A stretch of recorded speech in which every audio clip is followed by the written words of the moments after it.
Joining us live now, our Wednesday panel, Labor MP Julian Hill and Liberal MP Keith Wolahan. Julian is speaking to us from Taiwan at the moment, so good to have you with us, Julian, and I'll talk about that a little later on.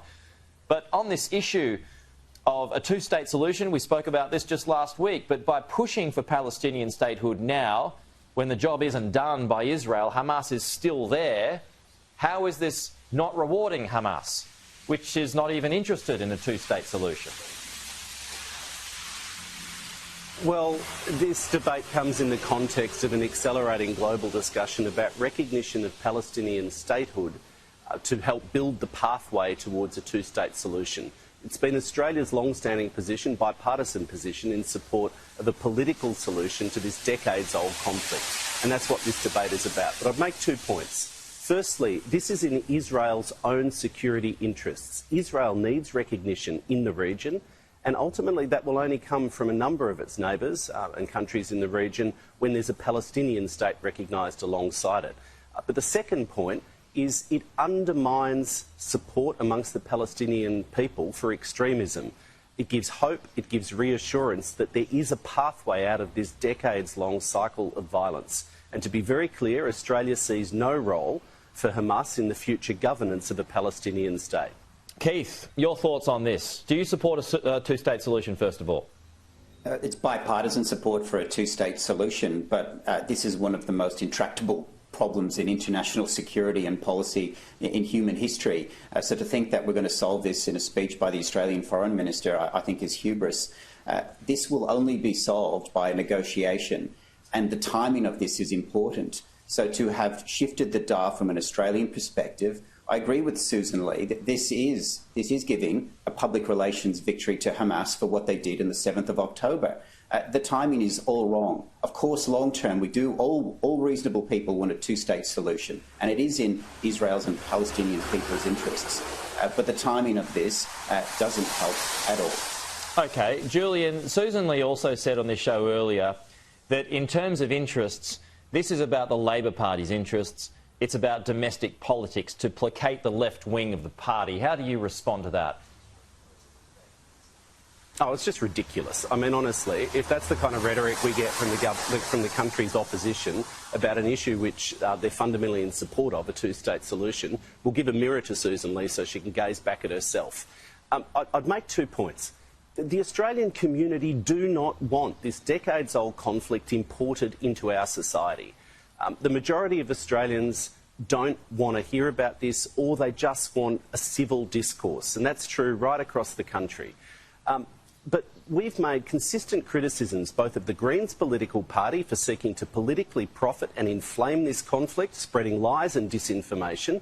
And similarly, it is deeply frustrating and intellectually dishonest that every time anyone, be it the government or anyone else, talks about legitimate aspirations for the Palestinian people, for peace and security, for Israel and Israeli citizens living alongside each other, automatically, like little Daleks, the opposition go, oh, you're supporting Hamas. I mean, it is ridiculous. It is not the same thing. It is entirely legitimate for Australia's Foreign Minister to add our voice to an international discussion. You know, David Cameron, not a left-wing radical, the Foreign Minister of the United Kingdom has been pushing this debate. It'll be happening across the world. And, of course, we've got to contribute our view. It is just ridiculous to say that this equates to supporting Hamas or terrorism. So if you don't support Hamas, then presumably you want the Israeli government to finish its job and get rid of them.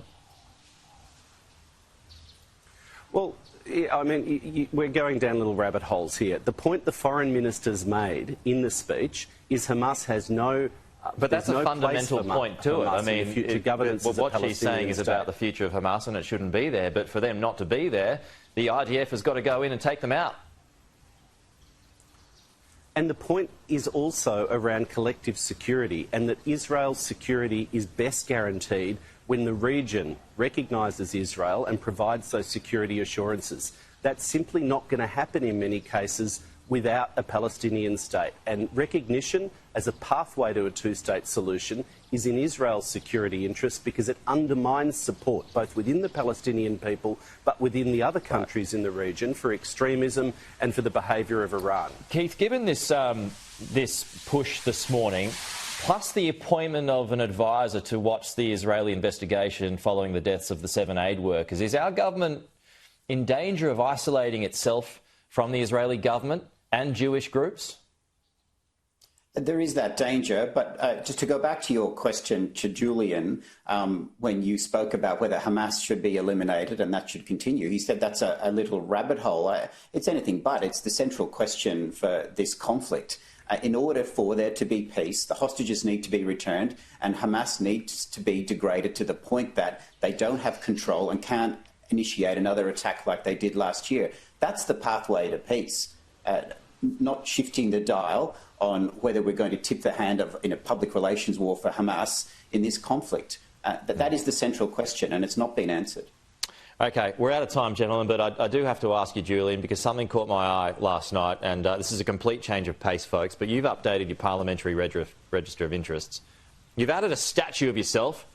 I think we've got the photo of this, if we can bring it up.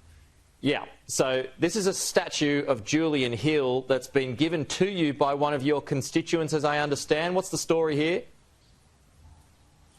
It was a lovely gesture and an unsolicited and very surprising gift, but a lovely gesture from a constituent who my office and I have provided great help to over some years. I checked the rules and I do need to declare it because I concluded that given it was made by an artist and shipped from overseas, it was probably exceeded the $300 value, but how could I value it? So I correctly recorded the value as priceless, Pete. Yeah, OK, well, there you go. Hey, Captured your humility, Julian. I've got to go, but Julian, I know, well, you're when the staff miss me, they can commune with the statue. Julian, you're in Taiwan. I've been lucky to be there as well. It's a great place. How has this trip affected your view of the region and its ongoing problems with China breathing over the top of it? Well, it's a critically important economic relationship for Australia, over $40 billion of two-way trade last year. We're the largest energy partner. It's important for Aussie jobs and so on, as well as the people-to-people links, and we're still hopeful of the 2 Australians who are missing in the earthquake. But on your question, it reinforces the importance of the status quo, of maintaining the status quo across the Taiwan Strait. That's in the interests of peace and stability. No one wants to see destabilisation. No one wants to see conflict, and that's what Australia's working towards. In reassurance and balance and deterring conflict. Okay. And that's a key message which we've been imparting and will continue to impart. Julian, Keith, good to see you both. We'll chat to you again next week.